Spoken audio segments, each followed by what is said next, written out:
Welcome student to the Pharmaceutical Analysis 2. Before you see this lecture, I request you to go through the introduction PPT which is uploaded on your canvas and go through the PPT and see what is there in Pharmaceutical Analysis 2 syllabus and what all things are the applications of basic pharmaceutical analysis, and then come to this lecture so that you will have a link with the uh, overall pharmaceutical analysis to what we are going to do in this lecture. So let us begin with the actual syllabus, where I'm going to start with the introduction to electromagnetic radiation.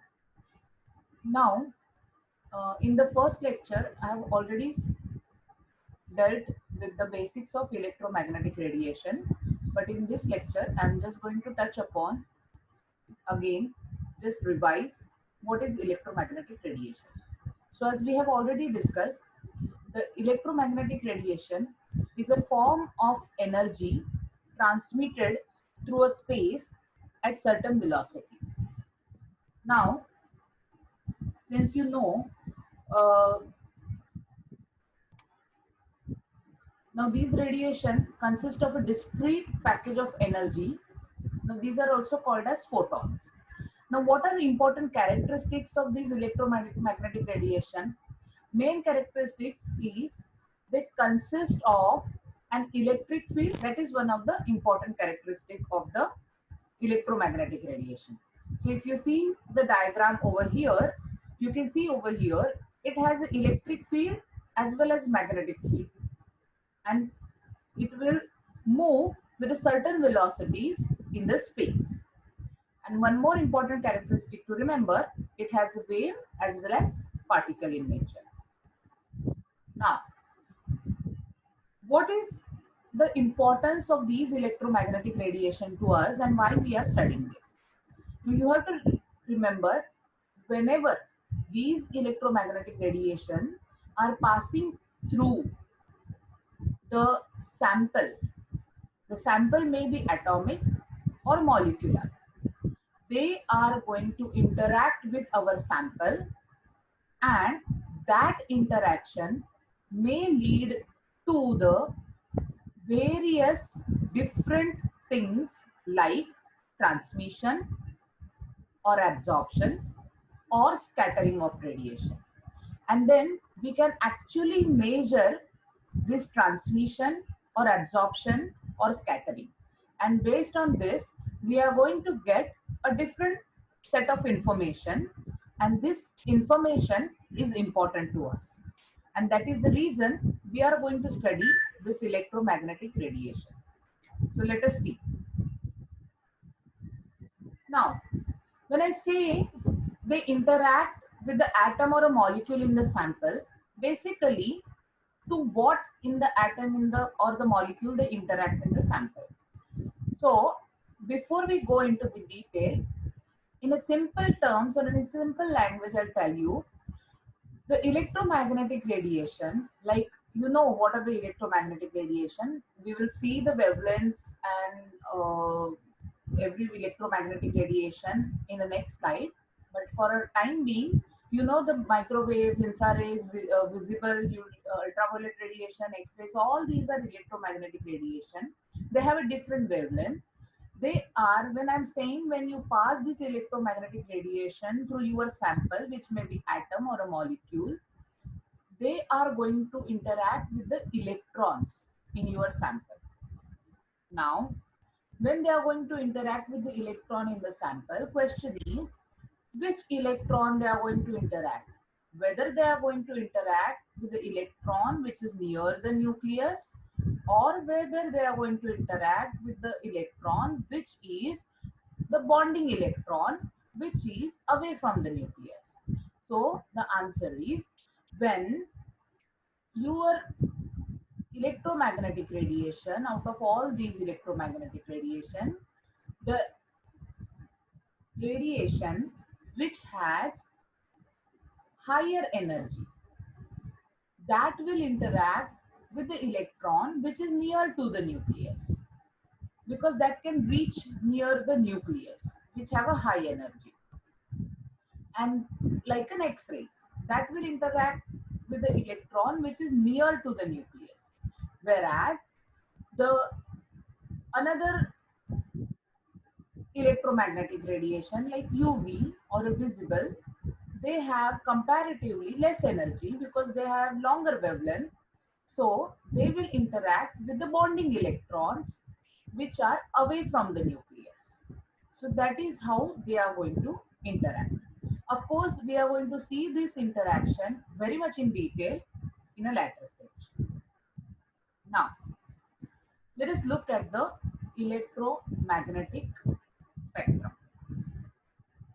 So, this is an overall electromagnetic spectrum. So, let us start from the left hand side. This is the shortest wavelength, and if we go on to the right hand side, this is the longest wavelength. And you know very well the relationship between the wavelength and the energy. Shorter the wavelength, higher is the energy. Longer the wavelength, lesser is the energy. So you have 0.1 to 10 nanometer gamma rays, 10 to 100 nanometer X-rays, 100 to 200 nanometer far UV, 200 to 400 nanometer UV, that is ultraviolet radiations, 400 to 800 nanometer wavelength is a visible radiation, zero point 0.8 to 1000 micrometer is an infrared radiation, which is divided into near IR, middle IR and far IR. The division is given in the slide. Then 0.1 to 100 centimeter is microwave radiation, and 100 to 1000 centimeter is a radio waves. Now, why we are studying these, why we are studying this spectra at all? What on the earth we require this spectrum at all? Now, you have to imagine you have a sample. Say suppose any drug solution. Let us take an example for paracetamol dissolved in a NaOH, and it is there with you in a test tube. And now you have to see that if I am going to pass uh, any wavelength, any set of a wavelength from this onto that test tube, what will happen? You have to imagine that. Now, for example, if I pass an X-ray through that sample solution, I may come to know, I will come to know sample properties like structure and crystallinity of the compound. Then, if I pass a wavelength of 200 to 400 nanometer through that sample, I will get an information of sample concentration from that compound, from that sample that you have. If I pass 400 to 800 nanometer, of course you need to add some reagent to your test tube, then I may get an information of, again, a sample concentration from that compound. If I go further ahead into the spectrum and to the same sample, if I pass infrared radiations, then the same sample, but now I am passing the different set of a wavelength, I can determine the functional group from the compound. If I pass a UV radiation, I was getting a concentration, but if I pass a longer wavelength, then I can determine the functional group. So the information obtained is completely different. Here I was obtaining quantitative information, here I am getting a qualitative information. And if I pass a radio waves, then I may come to know about number of carbon atoms or number of hydrogen atom present in my sample.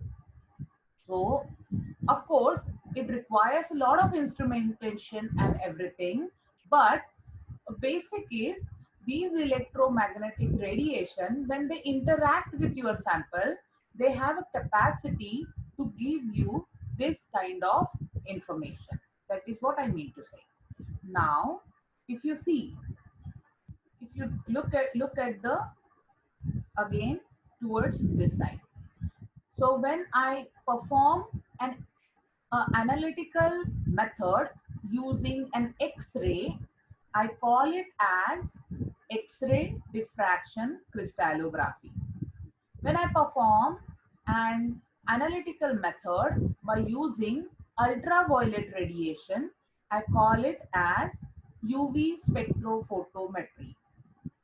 And if I perform analytical method by using visible radiation, then I call it as colorimetric analysis. If I use IR radiation, infrared radiation for determination of a functional group, I call it as infrared spectroscopy. And if I use radio waves and try and find out number of a carbon atom and hydrogen atom in the sample, I call it as NMR spectroscopy. So you can see understanding electromagnetic spectrum is very important, and remembering these wavelength is extremely important. So you have to actually know the wavelength ranges of all these X-rays, UV, visible, IR, radio waves, and so on. Because based on these, you are going to learn different spectroscopic techniques like X-rays, UV, infrared, NMR spectroscopy, which are there in your Pharmaceutical Analysis 2 and Pharmaceutical Analysis 3 as well.